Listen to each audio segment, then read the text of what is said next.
Today we are going to discuss the transition elements. And transition elements, we know that they are also known as transition metals. So they are the elements which are present between the group 2 and group 3 of the periodic table, right? But जब आप इसे define करते हैं, तो हम कहते हैं the elements containing incomplete d subshells in atom or ion form. Atom or ion state. So any element that has an incomplete d subshell in its atom or ion state.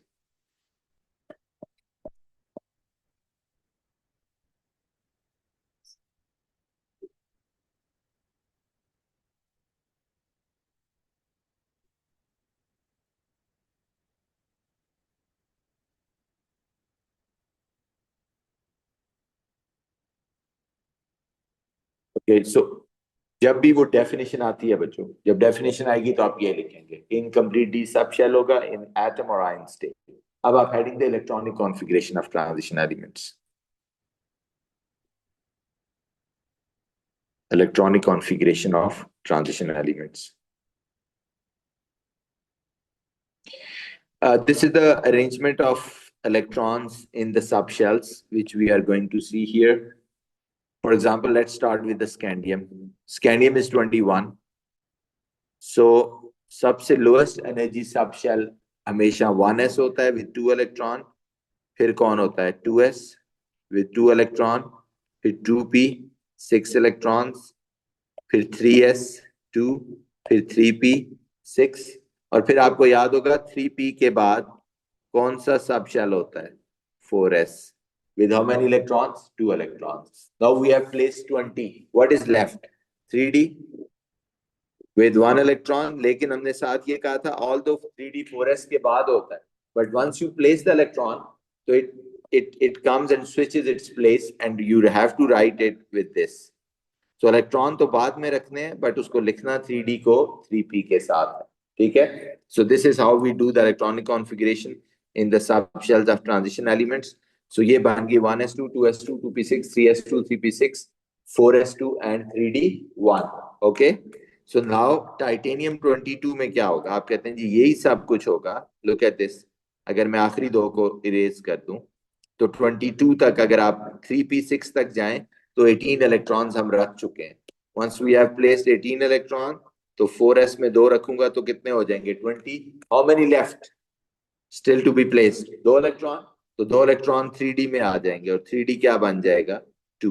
But उसको लिखना किसके साथ है 3p के साथ. Okay. अब आपको ये भी पता है कि ये जो कॉन्फ़िगरेशन है बच्चों टाइटेनियम तक यहां तक की जो होती है, this is also the argon's configuration. एक ट्रांजिशन मेटल है ऑर्गॉन. सो जब आप वेनेडियम की लिखने जाते हैं तो आप कहते हैं जी अगर ये सारी ऑर्गॉन की कॉन्फ़िगरेशन है तो आप इसको यूं भी लिख सकते हैं कि जो ऑर्गॉन की कॉन्फ़िगरेशन है वो and then what next we have to more 3d3 and 4s2 because 18 हो गए ना, फिर 4s में 2 रखे तो 20 हो गए. तो 3 अगर वेनेडियम में थे तो 3d3 हो जाएगा. राइट. अब इसी तरह क्रोमियम में क्या होगा बच्चों? What about the chromium?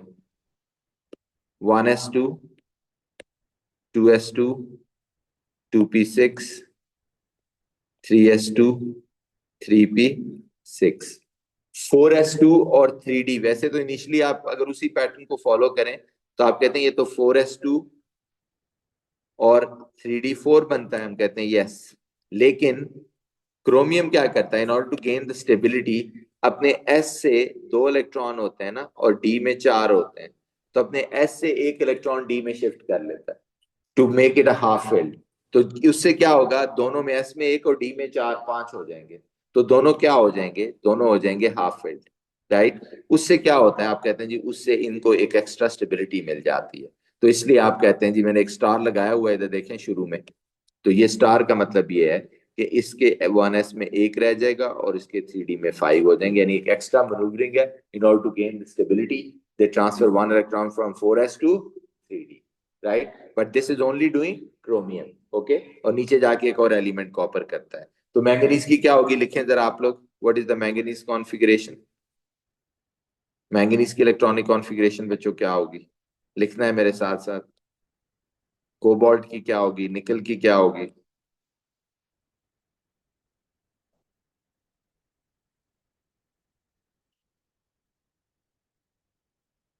Copper की और जिंक की।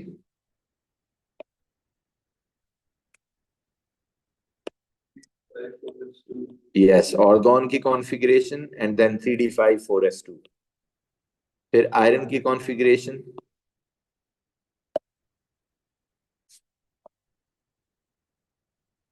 3d6 4s2। फिर कोबाल्ट की कॉन्फ़िगरेशन 3d7 4s2। फिर निकल की ऑर्गन की configuration is cobalt 3d8 4s2। Copper organ की कॉन्फ़िगरेशन यानी आप 218। फिर 3d4s में 2 और 3d में 9। लेकिन फिर कॉपर वही मैन्यूवरिंग करता है, अपने 4s से एक इलेक्ट्रॉन किधर ले जाता है, 3d में। तो कितने हो जाएंगे, 3d10 4s2। तो बस याद रख लें, इसको दो ही हैं जो ट्रांजिशन एलिमेंट्स में ये काम करते हैं, राइट। और वो दो कौन से हैं, कॉपर एंड क्रोमियम। इसके 4s में 1 हो जाएगा, हाफ फिल्ड हो जाएगा, इसके 3d में 10 हो जाएंगे, ये फुल फिल्ड हो जाएगा। Zinc 3d10 4s2।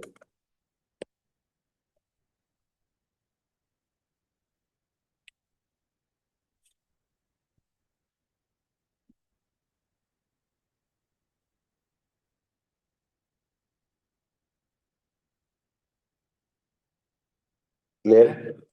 Okay, next, that's all about the electronic configuration. Next, लिखें the properties of transition elements.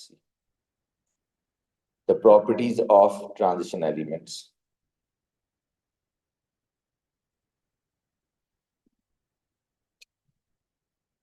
The first property is the variable oxidation state. हमने काफी सुना होगा कि what is the variable oxidation state? Heading the variable oxidation state.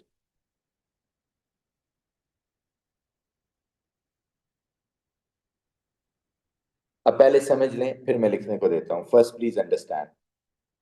होता यह है कि जैसे मैं आयरन की मिसाल देता हूं, लुक एट दिस, ये आयरन है, पे अटेंशन। आयरन की अगर मैं इलेक्ट्रॉनिक कॉन्फ़िगरेशन लिखूं, ये 1s2 है, ये 2s2 है, ये 2p6 है,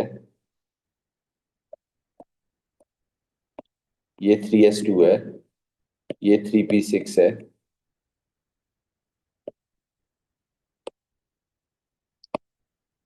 और फिर ये क्या है, 3d6 4s2। अब ये समझना है आप।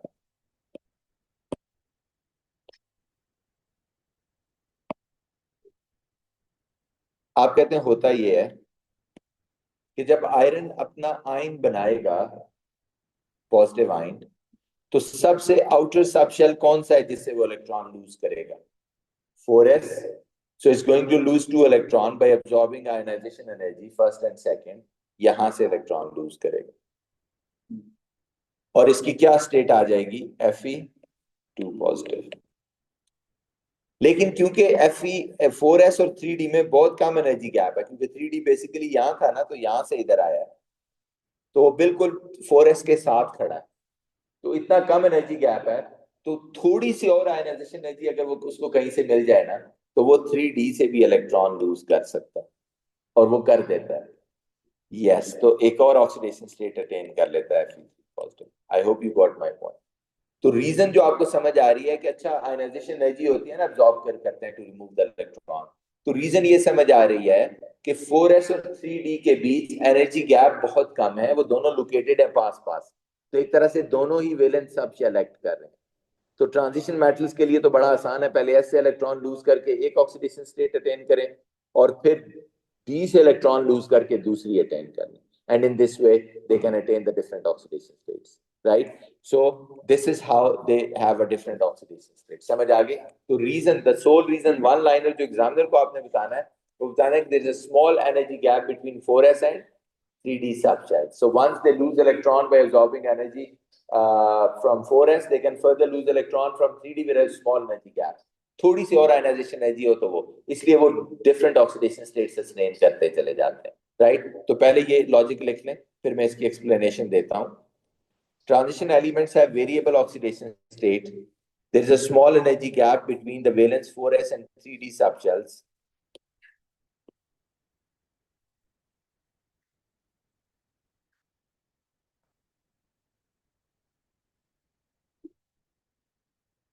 They lose one electron from 4s to attain one configuration, and then they lose further electrons from another to make.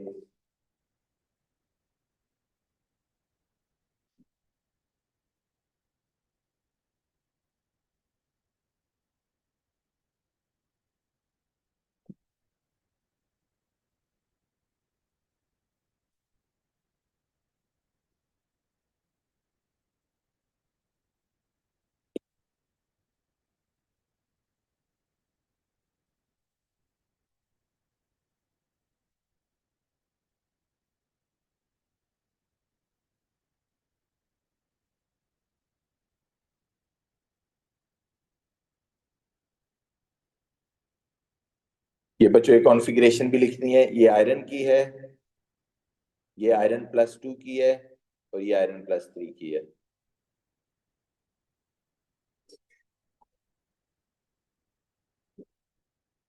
They have a small energy gap from 4s and 3d subshell, so they lose electron from 4s to attain one configuration, and then they lose further electron from 3d to attain another configuration.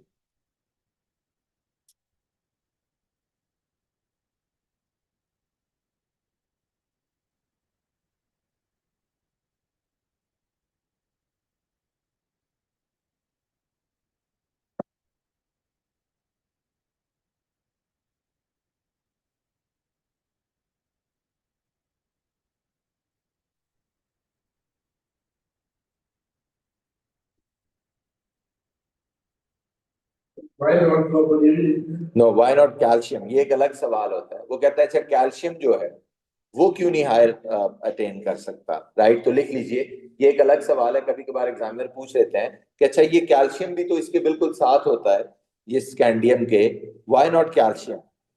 जरा calcium का मैं explain कर दूं। पहले देखिए, please pay attention. Calcium का atomic number होता है 20।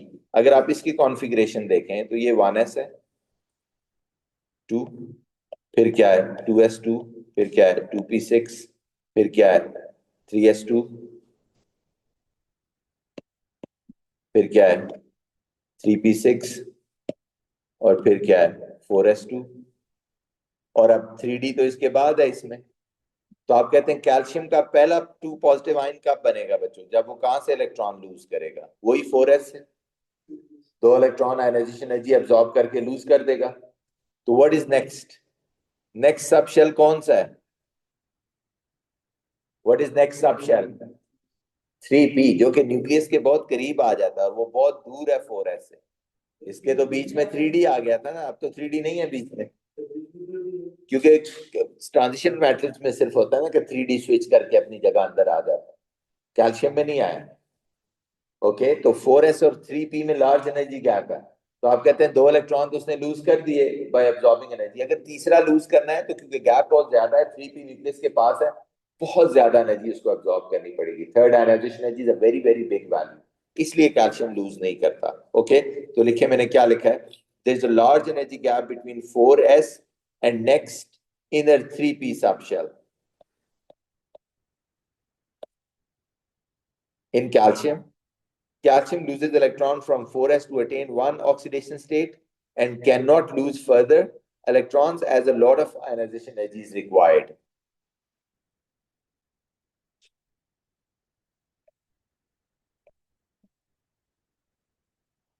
ये कभी कभी सवाल आ जाता है, इसको आपने छोटा सा एक हेडिंग लिख देना है, व्हाई नॉट कैल्शियम, या कोई और एलिमेंट भी हो सकता है।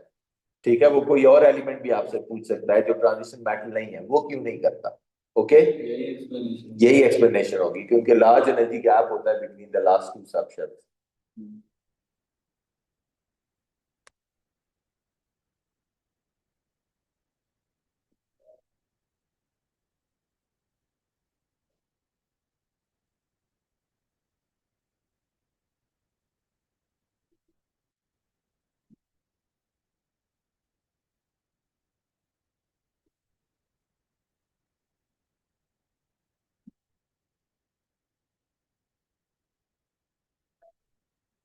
ओके, अब कुछ रूल्स हैं उनको मैं लिखवा देता हूं जो ट्रांजिशन मेटल्स को ऑक्सीडेशन स्टेट असाइन करते हुए ख्याल रखने हैं। रूल नंबर 1 लिखिए जरा। There are some certain rules, okay ji.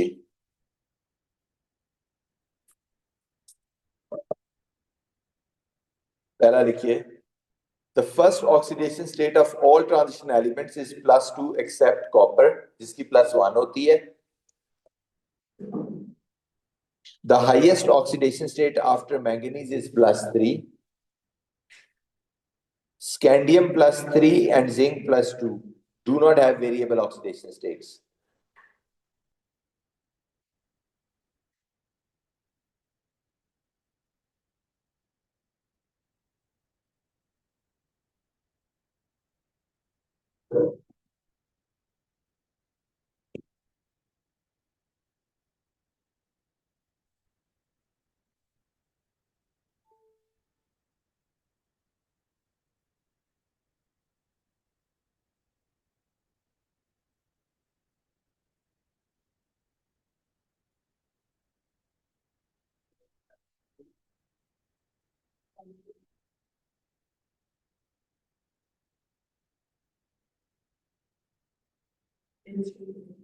A2.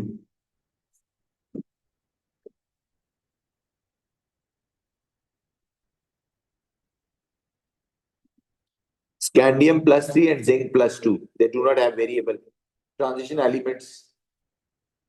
We just started. लिख लिया ये बच्चों? Okay, next. Now, by looking at these rules, let's assign the oxidation states to the transition elements.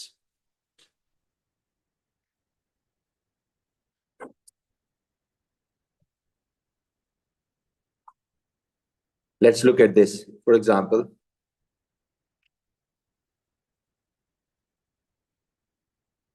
okay, what are the possible oxidation states of scandium? I just told you scandium is the one of the transition elements which is not a true transition elements in a sense कि इसके variable oxidation state नहीं होते। तो कितनी oxidation states होंगी? एक ही, और वो कौन सी होगी? +3। जब ये सारे इलेक्ट्रॉन एक ही गो में चले जाते हैं, 4s and 3d, क्योंकि ये सारे साथ साथ होते हैं, right? So they lose all 4s and 3d electrons in one go. तो एक ही ऑक्सीडेशन स्टेट होगी, और वो कितनी होगी? +3। What about titanium? पहली तो होगी +2 by losing 2 electrons from 4s। फिर डी में कितने हैं? तो एक एक करके दोनों लूज होंगे, तो फिर क्या क्या ऑक्सीडेशन स्टेट होगी? यस।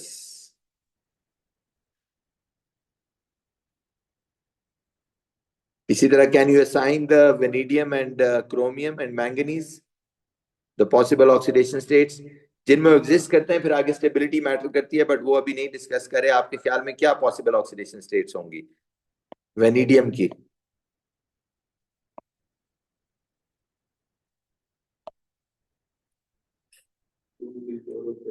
यस, फर्स्ट तो हमेशा +2 होती है, then there are 3 more electrons in the d, so +3 +4 and then +5.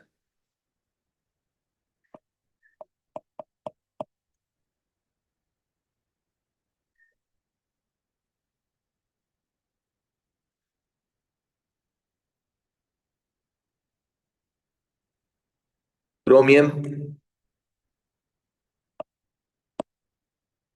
what about the chromium?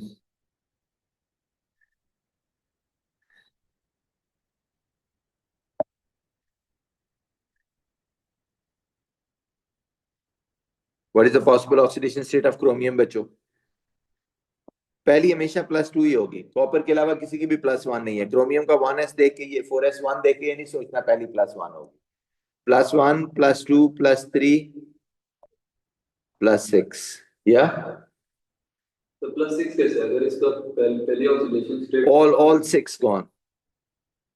हाँ तो सर पहली +2 है ना, तो फिर सर सारे 6 के 6 चले गए तो क्या होगा? कैसे होगी सर? 4s में से एक और 3 एक और 3d में से भी एक साथ जाएगा।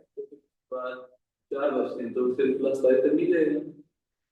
नो, टोटल कितने हैं वो बताएं। तो सारे चले गए तो क्या चार्ज आएगा। ओके, इसी तरह मैंगनीज क्या होगी जी, मैंगनीज क्या होगी +2 +3 +4 एंड देन हाईएस्ट क्या होगी +7।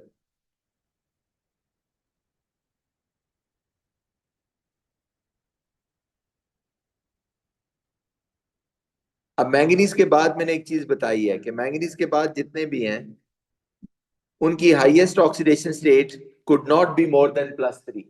ये रूल्स में लिखा है, after manganese the highest oxidation state is +3। तो फिर आयरन की कौन कौन सी होंगी बताएं। यस, तो आप कह रहे हैं फिर बची दो ना सबकी, +2 और +3। नीचे +1 पीछे टॉपर। जी, को आयरन की +2 +3 हो गई, कोबाल्ट की क्या होगी, निकल की, हाँ कॉपर की पहली +1 हो सकती है, तो +1 से +3 तक। और जिंक फिर वही है, नॉन ट्रांजिशन वाली प्रॉपर्टी, उसके पास नहीं है वेरिएबल ऑक्सीडेशन स्टेट। ओके, और एक ही, और वो कौन सी है, दैट इज +2।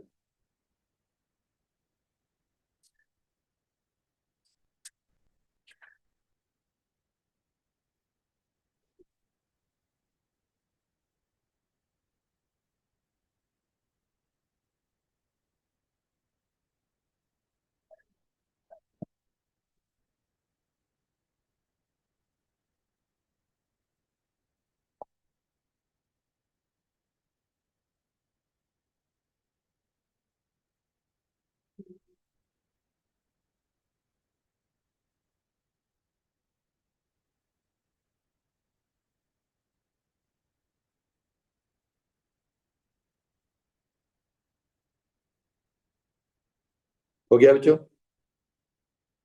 ओके, अब आ जाते हैं next, what are the characteristics, the other characteristics of transition elements, right? ये तो एक होगी ना variable oxidation state.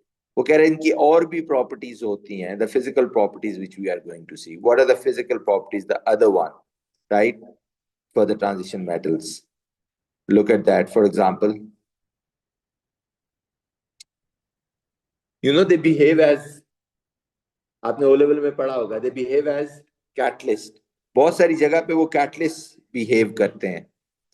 Why they behave as a catalyst, किसी को है आइडिया। लिखिए जरा, नंबर 2 प्रॉपर्टी, ट्रांजिशन मेटल की प्रॉपर्टीज में number 2, transition metals or their compounds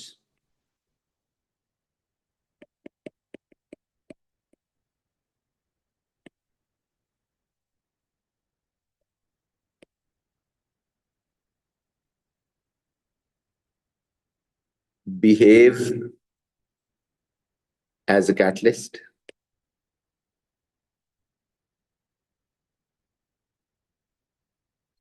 as they have, और वजह क्या है, as they have variable oxidation state। एक चीज, क्योंकि इनके वेरिएबल ऑक्सीडेशन स्टेट होते हैं, एक वजह, and vacant D orbitals.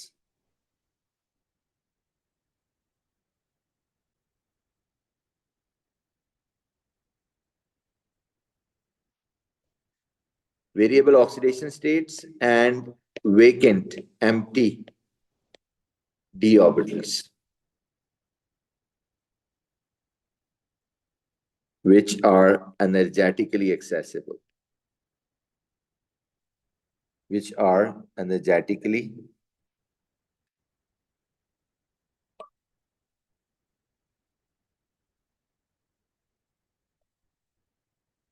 accessible।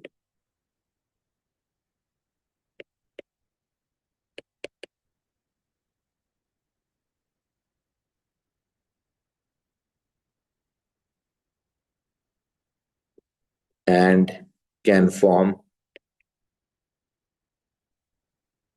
dative bonds।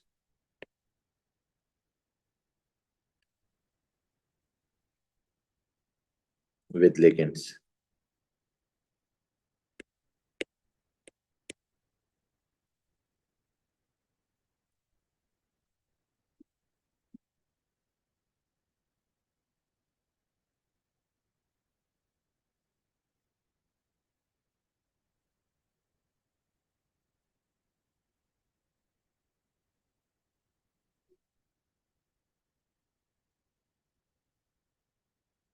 एक और प्रॉपर्टी आपने इनकी पढ़ी होगी कि they have high melting point and high densities, वो भी लिख लीजिए। Number 3, they have high melting point and high densities.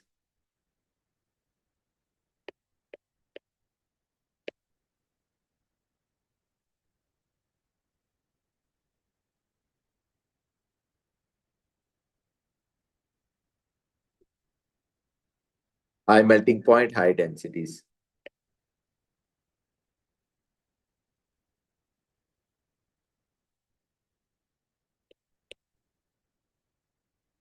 एक और इनकी प्रॉपर्टी होती है number 4, they can form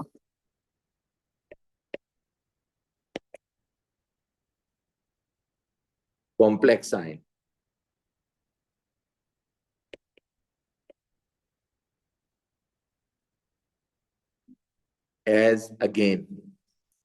as they have, yes, energetically accessible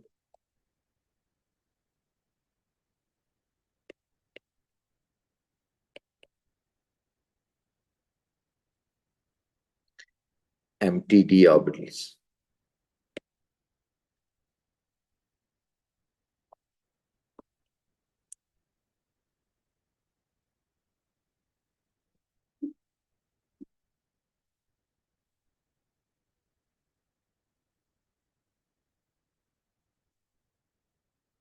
Heading the complex formation. What is a complex formation? Heading the बच्चे. What is a complex formation?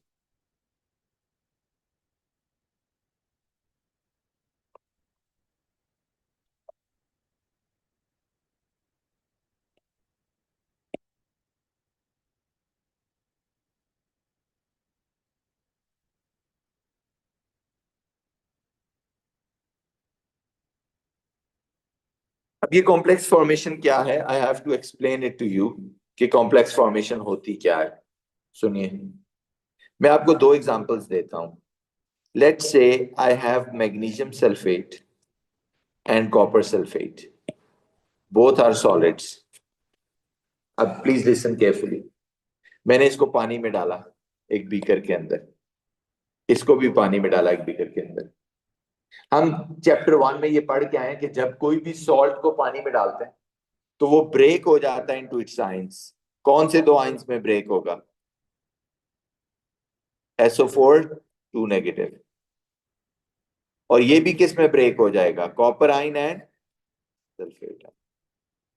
फिर हमने ये भी पढ़ा है कि जब ये ब्रेक होके, क्योंकि वाटर एक पोलर मॉलिक्यूल होता है, तो आप कहते हैं ये जो मैग्नीशियम आयन है, वाटर मॉलिक्यूल इसको आके यूं सराउंड कर लेते हैं लाइक दिस।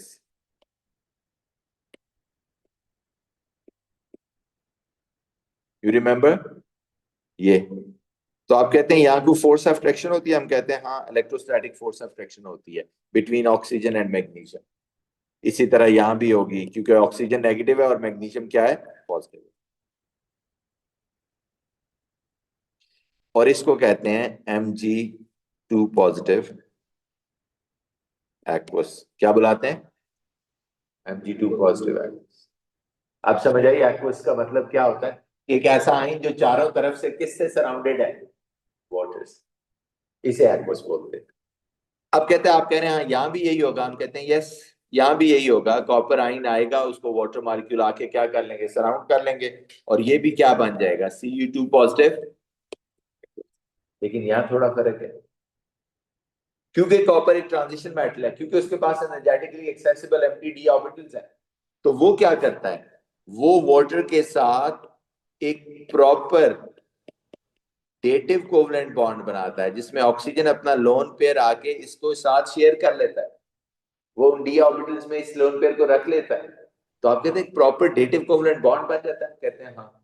उधर तो कोई डेटिव बॉन्ड नहीं था इस तरफ, that was just an electrostatic force of attraction. हम कहते हैं यस काइंड ऑफ, ये मैंने एक्सप्लेनेशन के लिए बताया।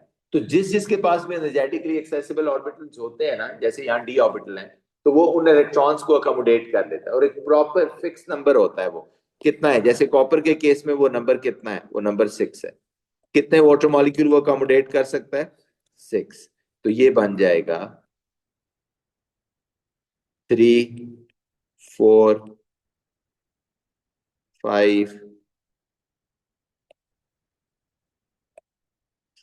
6 इलेक्ट्रॉन की जगह तो 3 वाटर मॉलिक्यूल्स नहीं होंगे।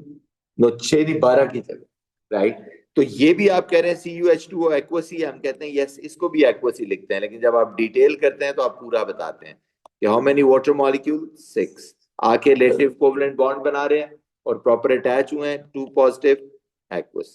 This thing is known as complex sign. इसको आप क्या बुलाते हैं, कॉम्प्लेक्स साइन, ठीक है। तो जो कॉपर है वो तो ट्रांजिशन मेटल आइन आ गई। जो यहाँ ये लोन पेयर इलेक्ट्रॉन आके दे रहा होता है ना, जिसको हम अभी ऑर्गेनिक में न्यूक्लियोफाइल बुला रहे थे, अब हम इसको लिगेंड बुलाते हैं। क्या बुलाते हैं, लिगेंड। तो आप कहते हैं कॉम्प्लेक्स आइन में बेसिकली दो चीजें होती हैं, एक ट्रांजिशन मेटल आइन होती है और एक कौन होता है, लिगेंड होता है। और एक फिक्स नंबर ऑफ लिगेंड जो ट्रांजिशन मेटल आइन के ऊपर डिपेंड करता है, और उसे उसका कोऑर्डिनेशन नंबर बोलते हैं, ठीक है। जैसे कॉपर का कोऑर्डिनेशन नंबर क्या है, 6। कि कॉपर कितने लिगेंड्स एक्सेप्ट कर सकता है, ठीक है, वो 6 है, ठीक है। Number of ligands which a metal can accept, या number of lone pair of electron ऐसे कह लें, मेटल कैन एक्सेप्ट। कॉपर का वो नंबर क्या है, 6। ओके, सो कॉपर ये इसी तरह 6। इसी तरह फॉर एग्जांपल आप कहते हैं क्या कॉपर का सिर्फ वाटर के साथ, हम कहते हैं नहीं, कोई भी और ऐसा सब्सटेंस जिसके पास लोन पेयर ऑफ इलेक्ट्रॉन हो, जैसे देखिए अमोनिया, आप कहते हो तो इसके पास भी लोन पेयर है, इसको कॉपर के साथ डालेंगे, हम कहते हैं हाँ इसका कॉपर के साथ कॉम्प्लेक्स बन जाएगा, जैसे ये है फॉर एग्जांपल। क्या दो डिफरेंट लिगेंड्स भी आके बना सकते हैं, हम कहते हैं टोटल नंबर 6 पूरा करना है, कोई से दो डिफरेंट भी आ सकते हैं, ये भी एक कॉम्प्लेक्स है। सो इसी तरह अगर आप एग्जांपल्स ऑफ कॉम्प्लेक्सेस देखते जाएं, तो there lot of examples of complexes. For example let me show you the examples of complexes. वो कहते हैं जिसमें डिफरेंट डिफरेंट लिगेंड्स हैं, यानी जो भी चीज जिसके पास लोन पेयर ऑफ इलेक्ट्रॉन होगा वो लिगेंड एक्ट करेगा। इधर देखें, ये मैंने कुछ 7-8 एग्जांपल्स लिखी हुई हैं। कॉपर का H2O के साथ है, कॉपर का NH3H2O के साथ है, कॉपर का Cl के साथ है, CuCl4, Ag मेटल आ गई, NH3 ट्वाइस, फिर FeH2O6 विद 2 पॉजिटिव, Cu के साथ देखें OH और वाटर दोनों के साथ में कॉम्प्लेक्स बना हुआ है। फिर आप देखें आयरन का अमोनिया और वाटर के साथ है। एंड पे देखिए प्लैटिनम का मेटल है जिसका अमोनिया और Cl के साथ कॉम्प्लेक्स है। So in this and so on and so forth we can have so on other complexes. कल हम इसकी डिटेल बयान करेंगे कि कॉम्प्लेक्स में क्या कंपोनेंट्स होते हैं, कैसे बनता है। अभी मैंने आपको शॉर्ट बता दिया। Thank you.